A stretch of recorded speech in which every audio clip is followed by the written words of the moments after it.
is worthy of your worship, if he is worthy of your glory, put your hands together for the Lion of the tribe of Judah. Put your hands together for the King of glory. His name is Elohim El Shaddai.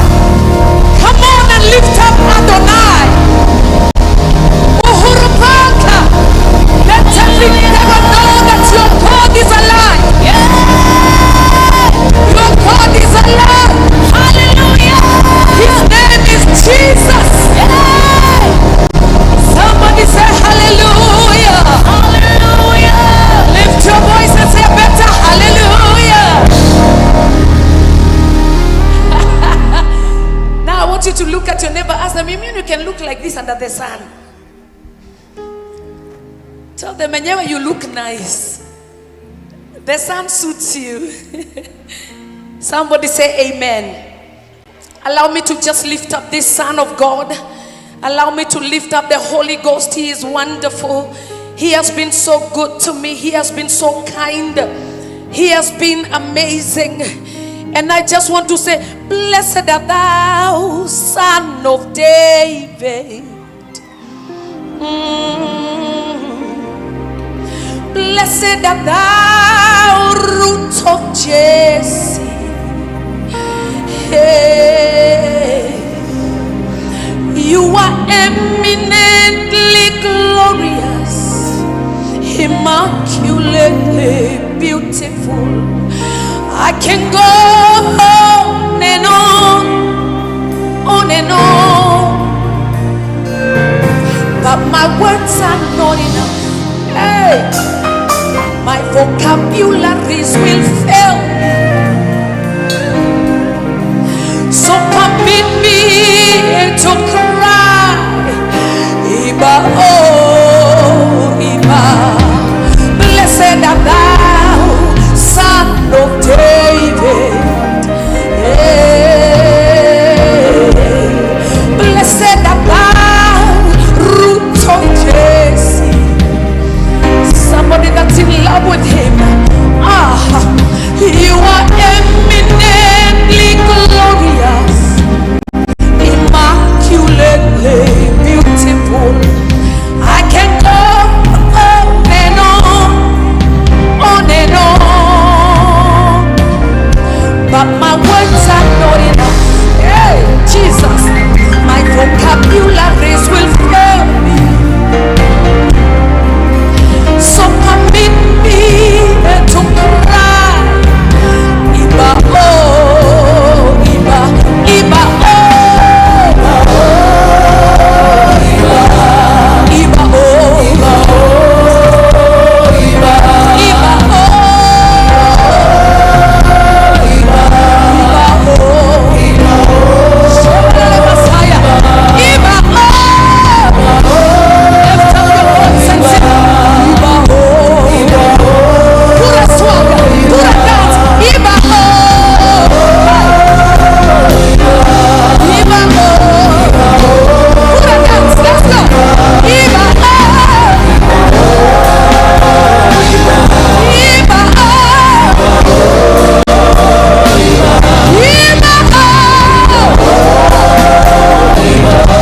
Iba,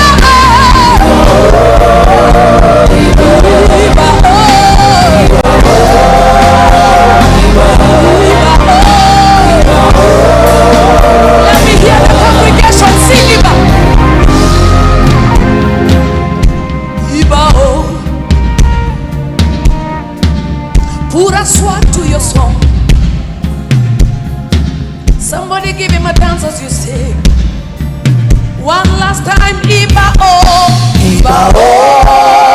Iba, oh. Iba, oh. Iba, oh. You better give Iba one more shout of praise.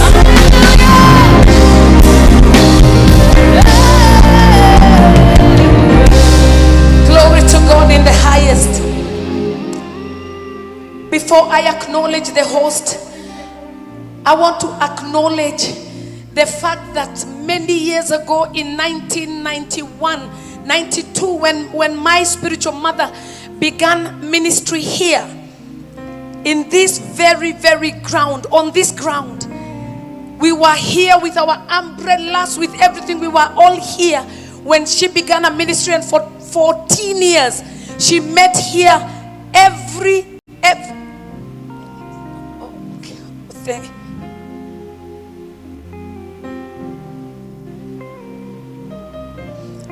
And it was such an honor for me to be invited here, having seen my mother do it for 14 years. So I want to acknowledge the fact that somebody and other people have gone ahead of us to prepare the way for this day.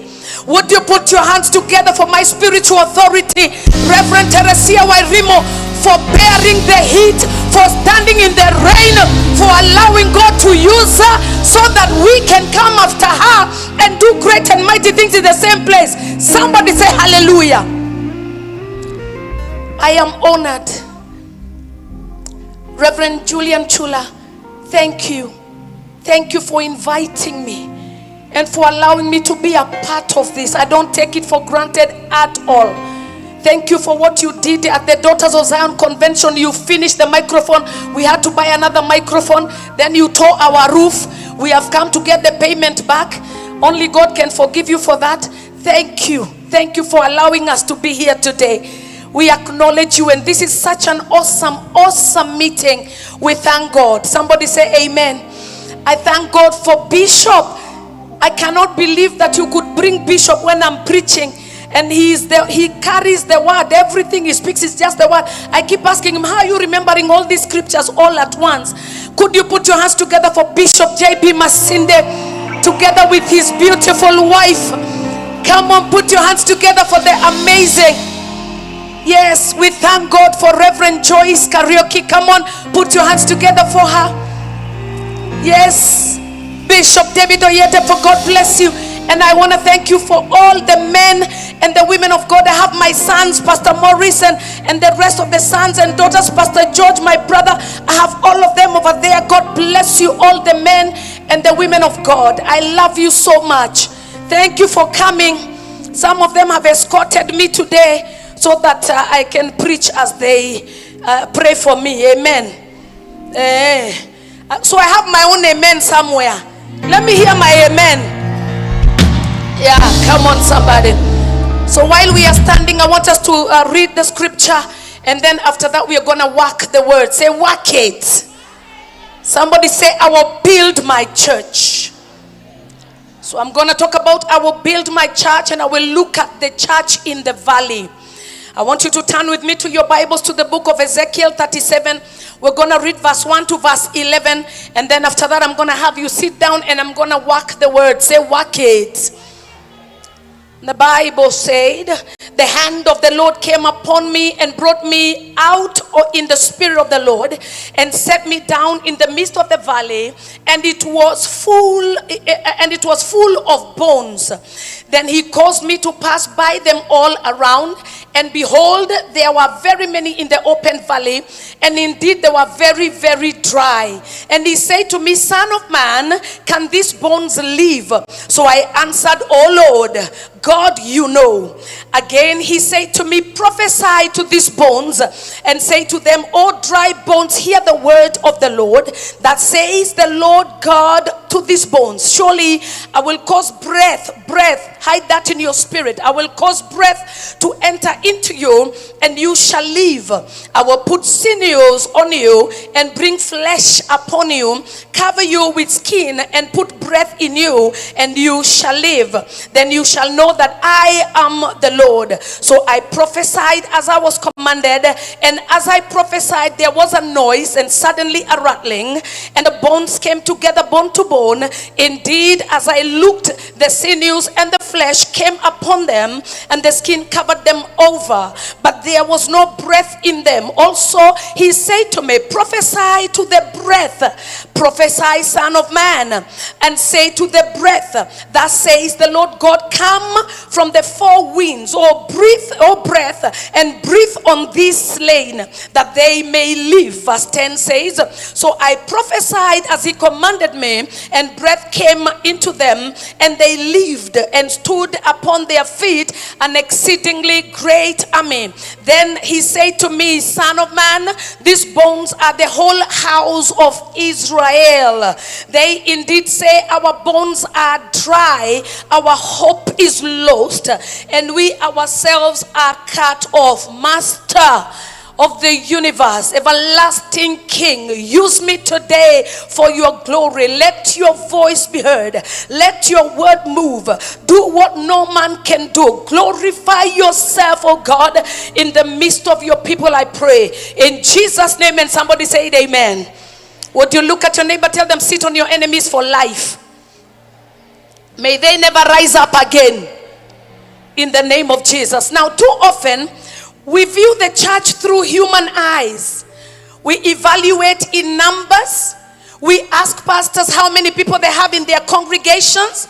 And so we look at buildings, we look at events and personalities and also trends in order for us to evaluate the church. But I want to say here that the church is not a result of human effort. The church is not even a business club or a cultural product. The church is a living, breathing body of Christ. Can I preach the gospel today? Now I like it when I hear a loud amen, because I'm already ready to move forward. Can you hear that one already? So the church is God's idea. It is not man's invention. The church is God's possession. It is not man's property.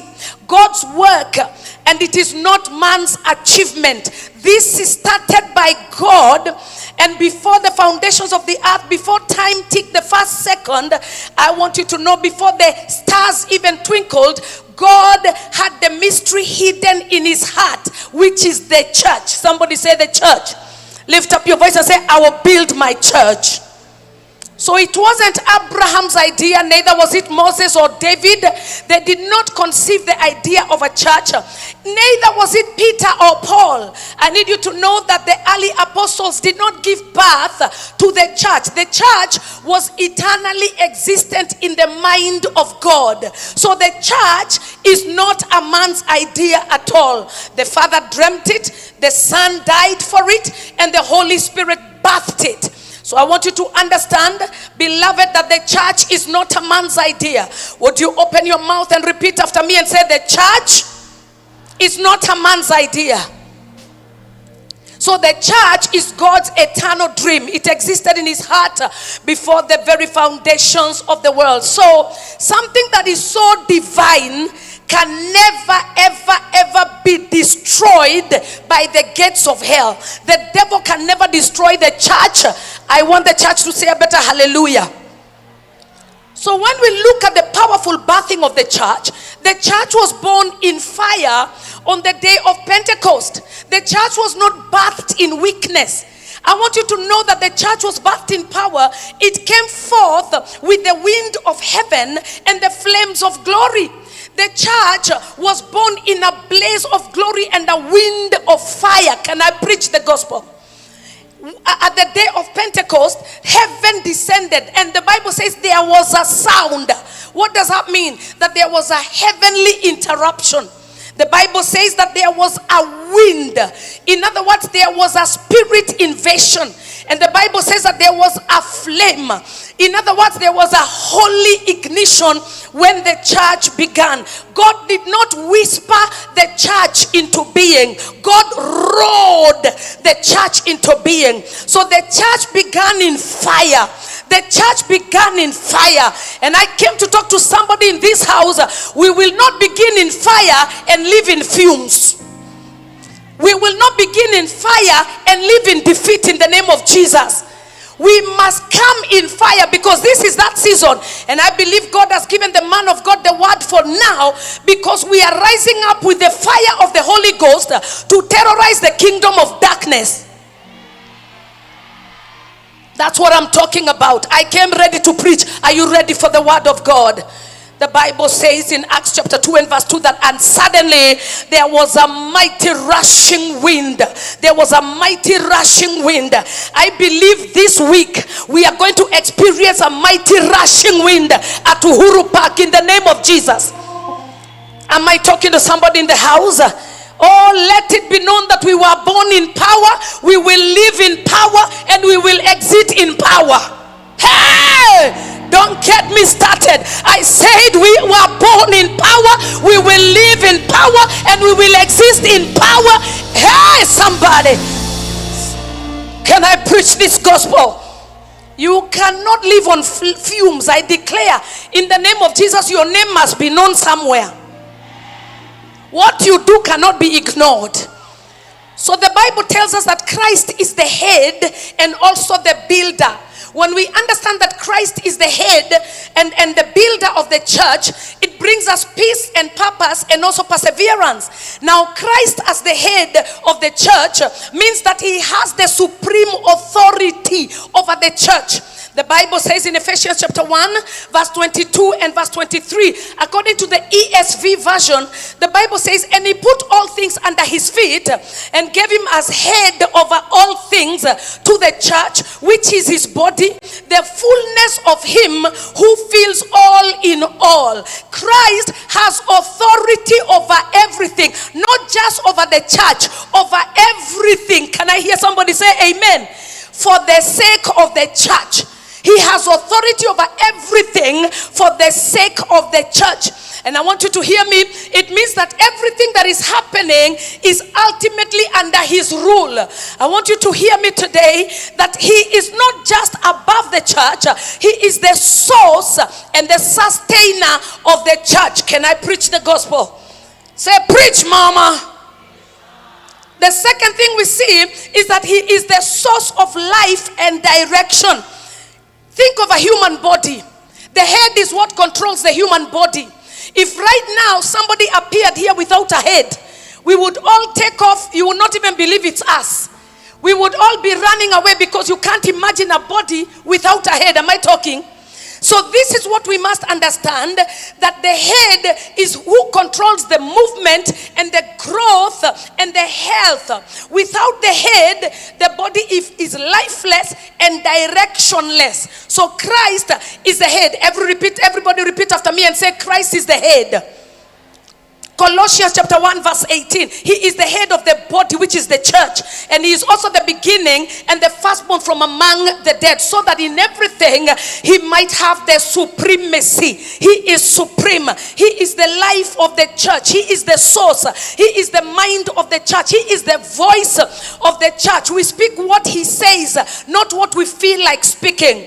We look at this, that he also brings unity and growth. That's what the Bible says according to Ephesians chapter 4 verse 15 and 16. He is the one that brings unity and growth to the body. Instead of speaking truth, the Bible says, instead speaking the truth in love, we will grow to become in every respect the mature body of Christ. Look at somebody, tell them, I'm growing. Say it out loud, I'm growing. See, when we function under Christ's leadership, there is unity and no division. There is growth and there can never be stagnation. There is love and there is no pride. Number 2 is that he is the builder of the church. Hear me today. It is not a man building the church. Jesus said, I will build my church and the gates of hell shall not prevail about it, to prevail on it. Somebody say hallelujah. The Bible says that the gates of hell will not do what? Prevail against the church. Let that sink very well, because it reminds us that church was not built by charisma. Church is not kept by charisma. I know we come looking all together lovely, but I want you to know that it's not us building the church. Church has its builder. Are we talking today? The church is not built on the cleverness of a man. Church is not sustained by money or music. Hey, I feel like preaching in this house. I say church is not sustained by money or music. Hear me today. It is not even sustained by social media and marketing. We do those things, but baby, that's not the church, and that's not what makes the church grow. Can I have a a witness in the house of God. The church has a builder.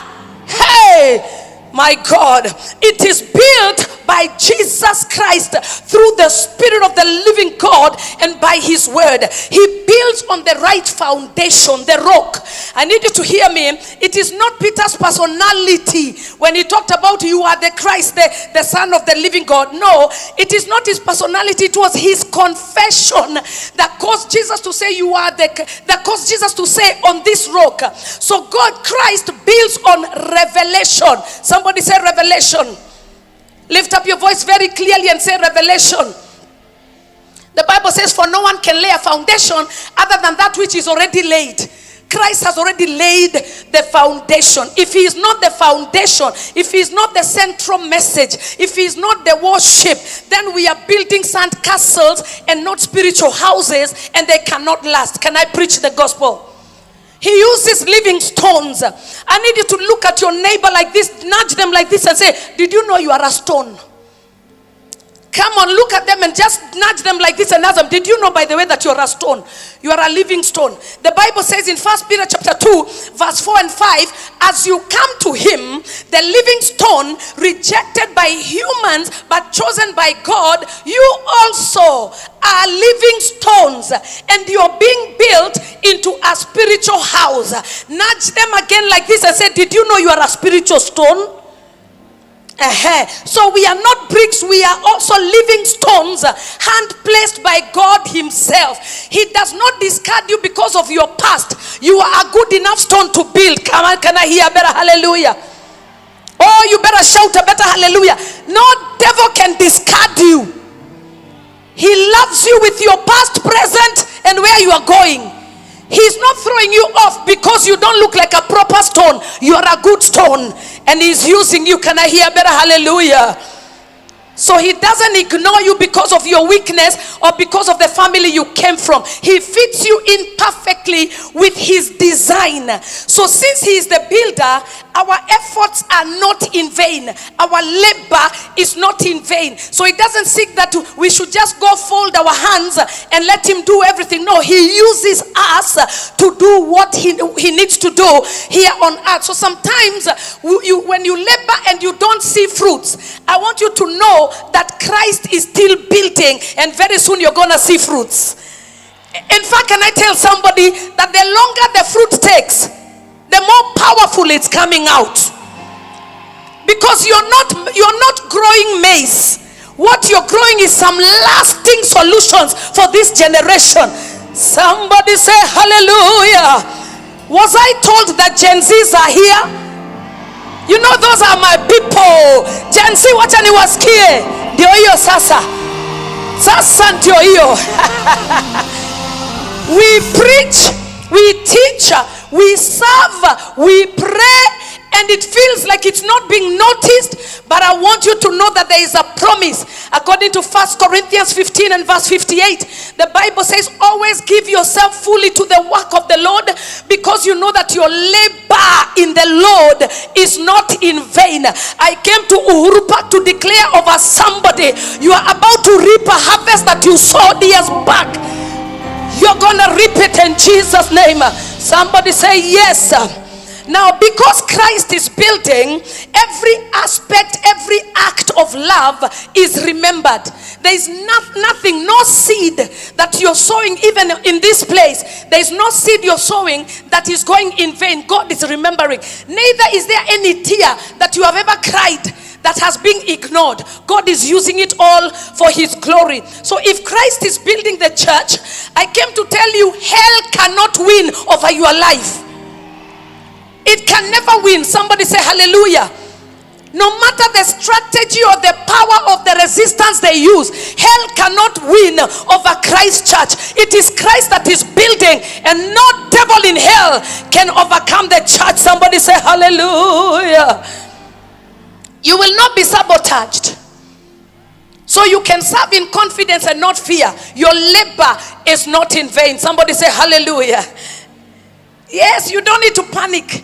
I came to tell you, I will build the church, he said, and the gates of hell shall not prevail against it. He is the head, and so we follow his lead. He is also the builder, and so we must trust his plan. He is also the cornerstone, and so we must stand secure in your place. There is no competition in this situation. So Christ loves his bride, and he is doing a great work to lift them up as he had purpose from the very beginning. The church is the bride of Christ, and he is the bridegroom. The church is the temple, and he is the chief cornerstone. The church is the army. So I want you to understand that the church is God's theater of manifesting his wisdom. Can I preach the gospel?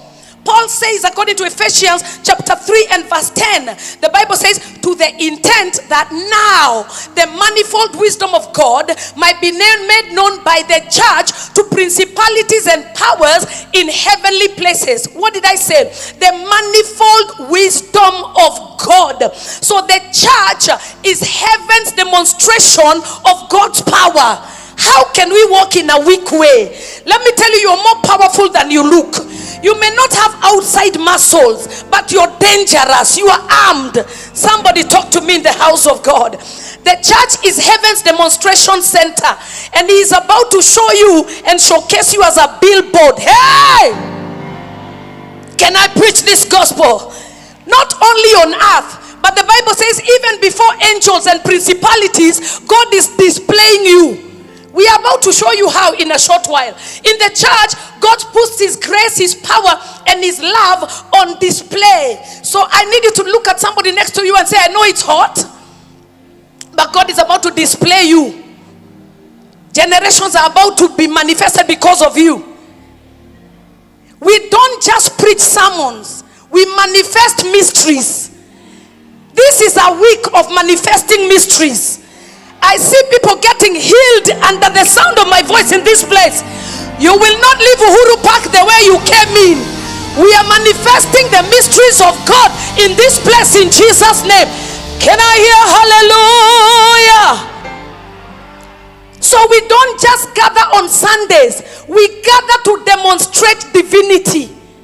This is not the season for the church to play small. We are rising and becoming everything that God intended from the very beginning. Somebody say hallelujah. I want us to look at 4 keys very quickly before I get on to the army that we read about. 4 keys very quickly. Number one, these are the keys to a thriving church. If you want to see a thriving church, these are the keys. Number 1, protect our unity. Protect our unity. Ephesians chapter 4 verse 2 and verse 3. The Bible says, be complete, the New International Version. Be completely humble and gentle. Be patient, bearing with one another in love. Make every effort to keep the unity of the Spirit through the bond of peace. From the above scripture, we see that we don't create unity. Hear me today. We do not create unity. God is telling us we keep it, we preserve it. In other words, Christ already created the unity. What we need to do is enter in it and preserve it. When God says make every effort, it means that there is something pushing against our unity. So it is us to rise up and declare we are going to be united. Yeah, better amen. I'm hearing that amen is too small for me. So we don't create unity. Look at your neighbor, say, please, you're not making your effort. You're not creating unity. All you're doing is making effort to keep unity. Somebody look at your neighbor, tell them, I like you already. Am I talking to somebody in the house of God? So God has already created the unity, and God did that through Jesus Christ. We have been born, we have already been born into oneness, one body, one spirit, one Lord, one faith, one baptism, one God, one Father, Father of all. And so, who is over all? The Bible says, Ephesians chapter 4 and verse 6, we are called to preserve it by walking in humility, patience, gentleness, and love. I know that your neighbor doesn't look like you, but God has called you to love them anyway. Can I preach the gospel? Hear me. Unity is not a feeling. You don't feel like uniting. Unity is a decision. You just make a decision. I may not like you much, but I choose to follow the word of God, to be in unity with the body of Christ. Are we together? Are we together so far? So unity is forged in humility and sustained through self-denial, allowing God to take preeminence over your life. Unity is not about agreeing on everything. It's about agreeing on someone. We are all agreeing. How many of you here are born again? Lift your hand like this. Look at your neighbor. Tell them, imagine we have one man. Tell them we are sharing a man. So tell them, you better get on with it. We are sharing the same man. You better say it like you believe it. Look at somebody around you. Tell them, imagine, can you imagine? We are sharing a man. So don't be jealous about me and him. You cultivate your own you and him. Come on, somebody. So let's not be disunited because we don't feel like we are feeling like somebody is closer to God. No, God has given you the ability to get closer to him, because what he is the one who is going to enable you to make effort to be united with everybody around you. Somebody say hallelujah. Can I preach the gospel of Jesus Christ? Can I preach it like I feel it? Look at somebody, say, make an effort to smile with me right now. So unity is the battleground of spiritual power. Unity is the battleground of spiritual power. Hell knows that. And so hell does everything to divide the church. They try everything. The Bible says if a house be divided, how can it stand? And so the enemy does everything to divide the church. He comes to make you hate on somebody so that he can divide the church. But Bible says that God places blessings over us when we are united. Somebody say amen. Can I hear better amen in the house of God? Now, number 2, out of the 4, number 2, you must celebrate your diversity. You must celebrate your diversity. What does that mean? There are different kinds of gifts, but the Bible says the same Spirit distributes them. So I want you to hear me, somebody, in 1 Corinthians chapter 12 and verse 4, and also in Ephesians chapter 3 verse 10, the Bible says his intent was that now through the church, the manifold wisdom of God should be made known to the rulers and authorities in the heavenly realms. So the body of Christ is not one colored. It is a tapestry of colors. Can I hear an amen? Can I hear an amen, somebody? I want us to see the tapestry of colors. Oh, listen to me. When Paul is talking about the manifold wisdom of God, I want you to hear me. He is saying that the church is like the multicolored fabric. It is woven from every tribe and every tongue. It is woven from every culture, every gift. Oh yes, you better give Jesus a hand clap. It is woven from every generation, every ethnicity. It is woven from every giftings. It adds color to the beauty of our God. I want you to know that it is woven in the robe of Christ's body. I want you to hear me. This is not accidental. It is intentional. Hey, God has woven us just as the body has many parts. I came to declare all the parts are as important as the other parts. Everybody is called to be multifaceted. The diversity, hear me clearly. I'm going to say this clearly. I know you are shouting in the midst of this, but I want you to hear me. The diversity is not a problem to be solved. It is a glory to be enjoyed. You come and see a Maasai, you enjoy his diversity of brushing his teeth like that, having caps on the teeth. You come to see a kid. These are the 42 tribes of Kenya. I came to declare we are united.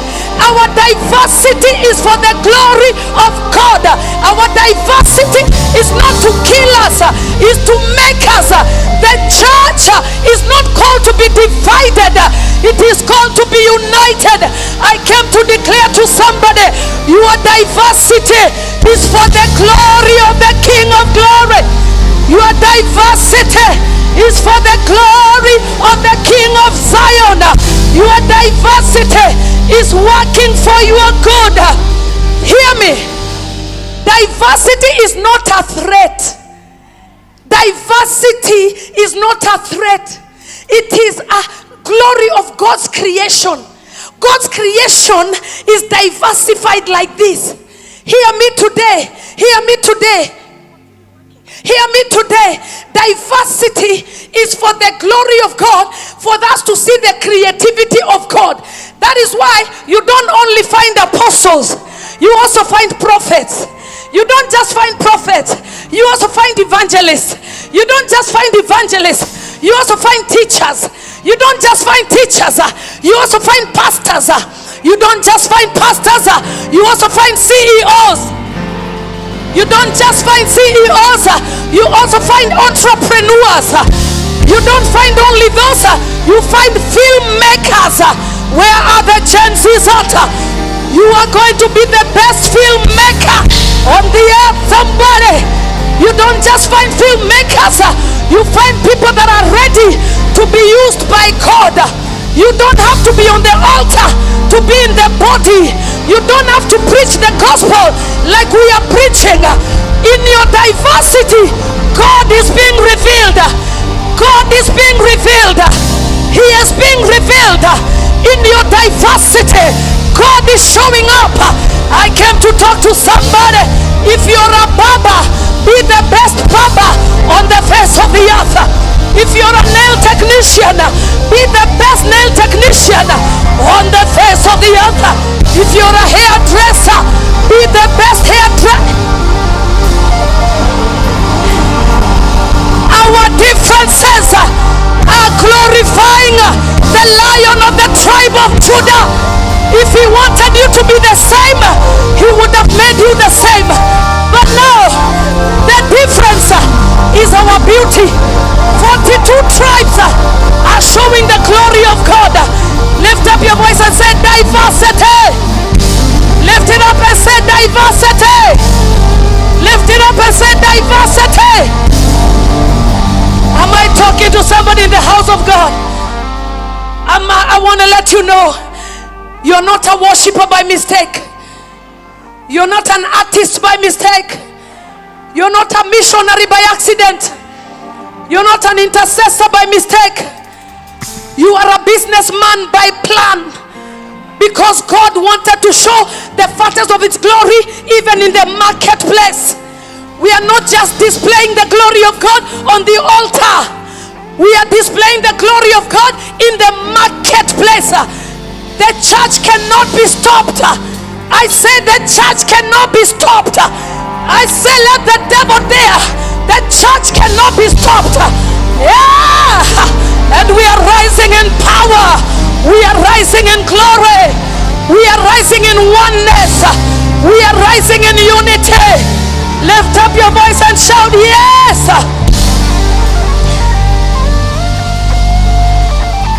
So this is what I'll tell you. Stop killing what looks different.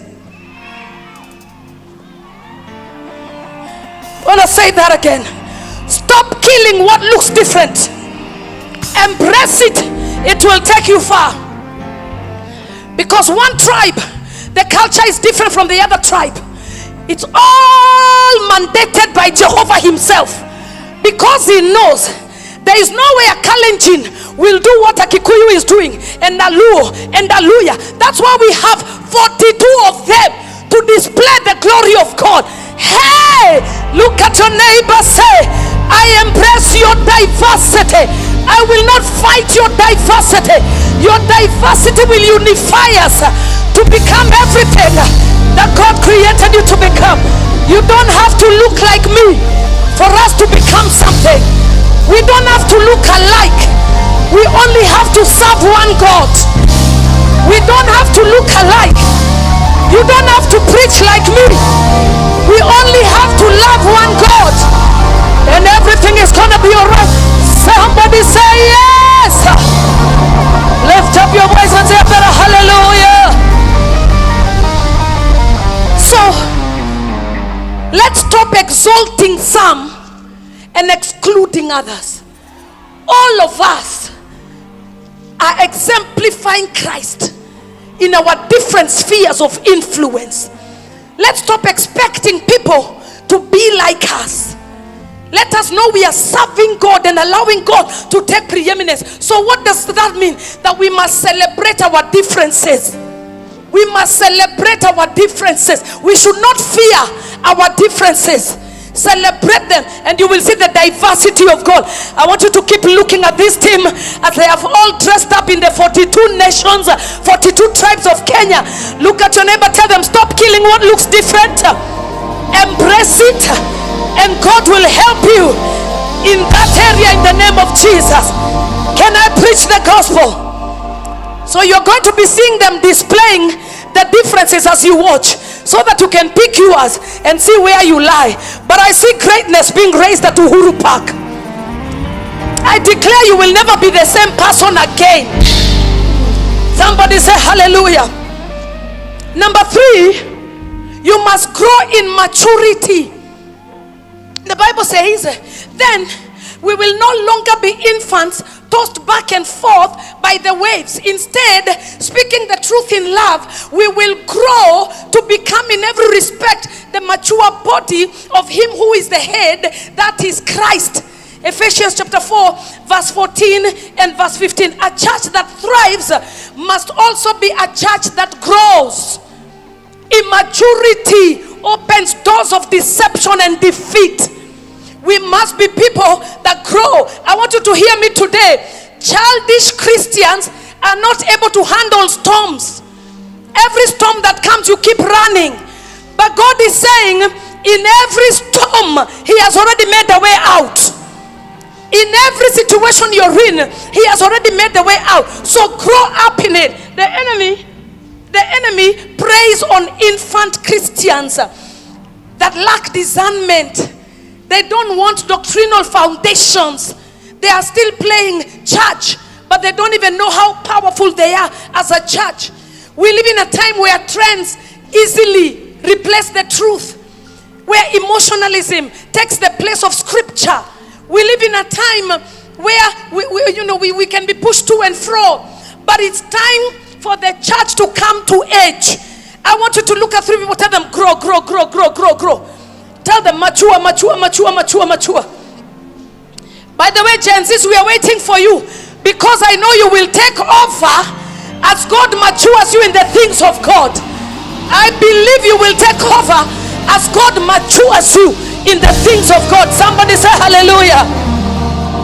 Somebody say hallelujah. Can I talk to you as my brothers and sisters? Listen to me. Learn how to deal with offense. Offenses will keep coming. Learn the one that offended you last year. To this year, it must be child's play. You must look at it and wonder, you cannot even use common sense. You can try to bring the same thing that I've already dealt with. You are big enough this year for what overcame you last year. Somebody say hallelujah. Look at 3 people, tell them that offense is made to mature you. Grow from it. Don't be offended. Don't be a baby Christian. Don't be offended. Rise up. You can stand firm even when storms come upon you. Can I preach the gospel? Grow in wisdom, grow in love, grow in discipline, grow in doctrinal truth. In Jesus' name. Number 4, stay connected. This is how to have a thriving church. Stay connected. The Bible says, from Him the whole body joined and held together by every supporting ligament grows and builds itself up in love. I want you to hear me. Disconnection disables. Disconnection disables. But connection is what empowers you. And we're going to see a display of it very soon. But I want you to hear me. You are not powerful just because you are gifted. You are powerful because you are aligned. You must be aligned as a body of Christ so that you can be powerful. The eye must not say to the hand, I don't need you. So when the enemy wants to weaken a believer, he isolates them. He pulls them aside. Isolation is the enemy's strategy for dismantling believers from becoming people of authority and identity. A hand cut off can never heal because that hand is finished forever. You must be one that allows for connection. Can I preach the gospel? Now we come to the valley. We come to the valley. As I finish in a few minutes, we come to the valley, and the Bible says that it was a valley of dry bones.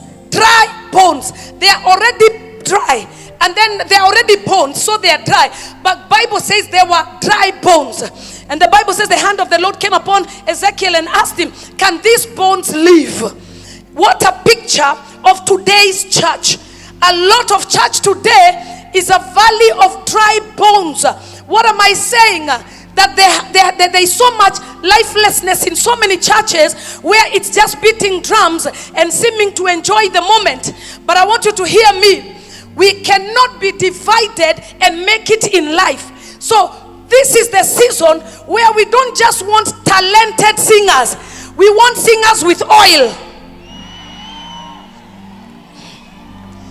We just don't want a motivational speaking. We want a preacher that has heard that thus says the Lord, that will come and deliver us from the pits of hell. We don't want games in the church. People who are telling you, drink this, now walk this, jump on this string, now drink this salt. The devil is a liar, so is his mother-in-law. Can I preach the gospel of Jesus? I came to tell the church, we refuse to have dry churches.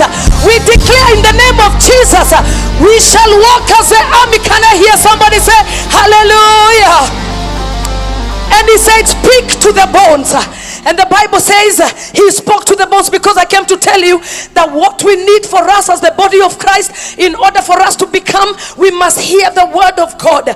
We must be eaters of the word of God. We must be people that enjoy the real word, unadulterated gospel of our Lord Jesus Christ. We must be people that love the word. Look at 3 people around you, tell them, I love it. Say it with an attitude. Say, I love it. Say, I love the word.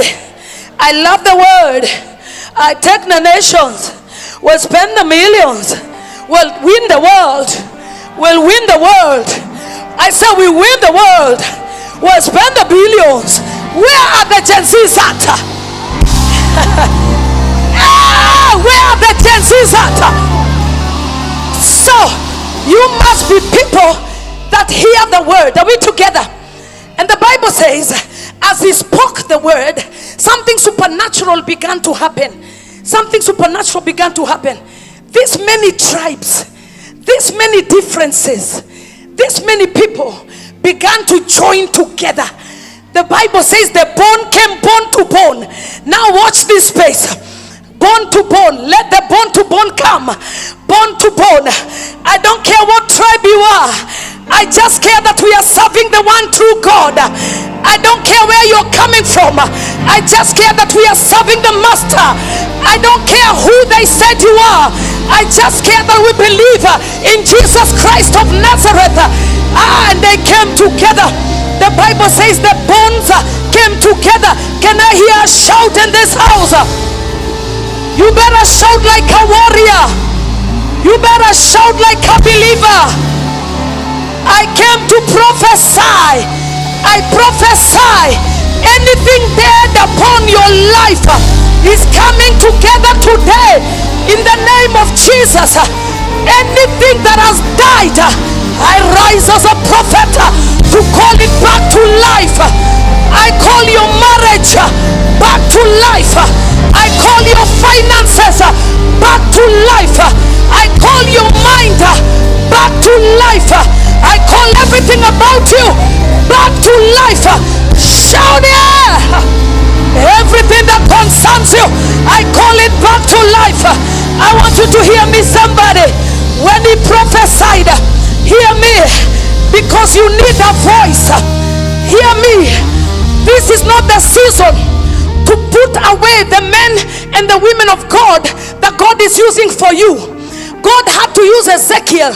The bones could not come together without a voice. God will use a voice for your next level of elevation. May you hear the voice. Today I'm standing as a voice, and I declare in the name of Jesus, I don't care what the devil has sold to you. But I came to tell you, you shall live again. It shall not die, but live to declare the works of God. Somebody say yes. And the Bible says when they came together, those who are standing can come together. Just hold on like this. If you're standing, I want you to go like this together. The Bible says they came together, and then the word could not work on its own. They needed the breath for the bones to come alive. When the breath came together, the bones became a living thing. And watch this now. They were no longer a crowd. They became an army. I declare the end time church is becoming an army. Is becoming an army. The army of God. The devil cannot move you. I want you to hear me. When you're together, when the devil tries to come and do anything, look at this. Look at this. Look at this. Every devil that comes against unity, we castrate him, we frustrate him, we declare no through road. We are the army of the living God. We are the army of the living God. And I declare that in the name of Jesus, we are rising as an army. Oh, Shatalabasekanasa.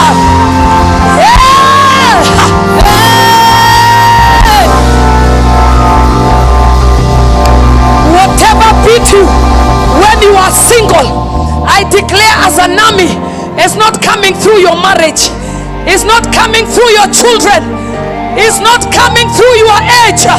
Even if you are a young person, God is about to use an army to rise up and sound one voice, one church, one Christ, one Christ, one breath, speaking the same language. And I stand as a prophet to prophesy over your life. From today, anything that does not respect you, it will respect your God. From today, anything that is mocking at you, we are mocking it now. Hey! Shout yes!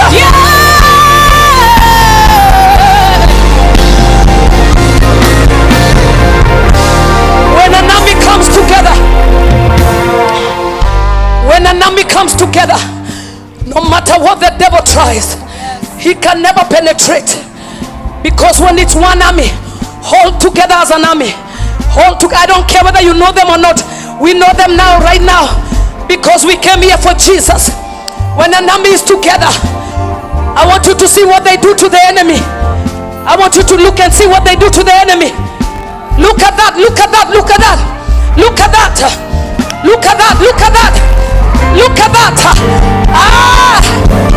Every enemy is defeated by the army of the living God. And I came to speak to somebody. Hear me today. Hear me today. As the army of the living God, we are rising as a church to declare that the church is the head. The church is being led by Jesus. The Holy Ghost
standing this afternoon, I want to say, Ruach, the breath of God, comes over everything in your life. Today we are going to pray and we're gonna declare whatever we lost. Right now the head of the church is here. The Holy Ghost is here. Jesus, I want you to hear me today. We are holding together as the army of the Lord. The army, when they fight, they terrorize nations. I don't know if some of you were born in 1982 when our army was released. I was a young girl and I saw the panic on my parents' face. They all panicked because when you see an army, what does an army come to do? An army doesn't come to take sides. An army comes to take over. When an army arrives, they take over. They take complete territory. They are the ones in charge. What they say is what goes. What they want is what happens. What is the purpose of the army? Is to protect what is theirs. So God said what is yours already. I declare you will not lose it. Let me try that again on this side. I say you will not lose what is yours. Whatever God has said belongs to you. Your family, none of them will die a sinner. We are calling every drunkard and declaring, let the bones come back to life. Let Ruach come upon them in the name of Jesus. So, at the count of 3, I want us to pray together. Man of God, 5 minutes and I'm done. 5 minutes and I'm out of here. Hold hands together, 5 elbow to elbow, where no devil can penetrate or come anywhere near you. For 5 minutes we are praying. You're the one who knows what devil has attacked you. You're the one who knows what is dead in your life. God sent me to resurrect every dead bone and said today we are going to see life come upon your finances, your spiritual journey. You will be a prayer warrior in the name of Jesus. Whatever has not worked over your life, I stand to declare in this season, this week of I will build my church, it's gonna work for you in Jesus' name. And somebody said hallelujah. For 3 minutes I want us to do warfare. I want us to go through warfare prayer. And this is what we are praying: that whatever the devil has stolen, whatever has died over my life, I am speaking ruach over it right now. It must come to life. The breath of God, the Holy Spirit. The church started with power. It cannot live in fumes. We must live in power. We must teach the devil manners in these last days. We shall not be like chicken rained on. We are rising like eagles. Somebody say hallelujah. So don't pray a nice cute prayer. Oh God, you know some people pray designer prayers. Dolce and Gabbana. Oh my God, we don't want those ones. We are shekatori brakashotalabaza. We are going. Somebody at the count of 3, lose yourself. Let's go. Shekatana Masaya. Erabosekana Masa. Oshatana Masaya. Ekana Masaka Shalaka. Mandela Masaka. Oshatana Mandela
without praying this for you.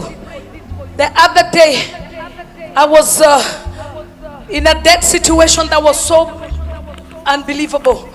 And God delivered me like this from debt. I'm talking of hundreds of millions that God just came and totally delivered me. I want to release that anointing in this park. Anybody in debt, we are canceling debt. We are rising up against debt. We are declaring debt. You will not choke us in the name of Jesus. You will not kill us in the name of Jesus. We will not be hiding in shame. We will not be covering ourselves in debt. We rise up right now. Lift up your hands. Pray for 1 minute. I cancel every debt. I rise up every demonic agenda to enslave me as a child of God. I declare in the name of Jesus, it's a new debt from me. I declare in the name of Jesus, debt shall not be my portion. I will walk free of debt, free of debt, free of debt, free of debt. Free of debt, free of debt, in the name of Jesus. I walk free of debt. It's my season of freedom. Let it flow, let it season of freedom. I said freedom. Let it flow. In Jesus' name.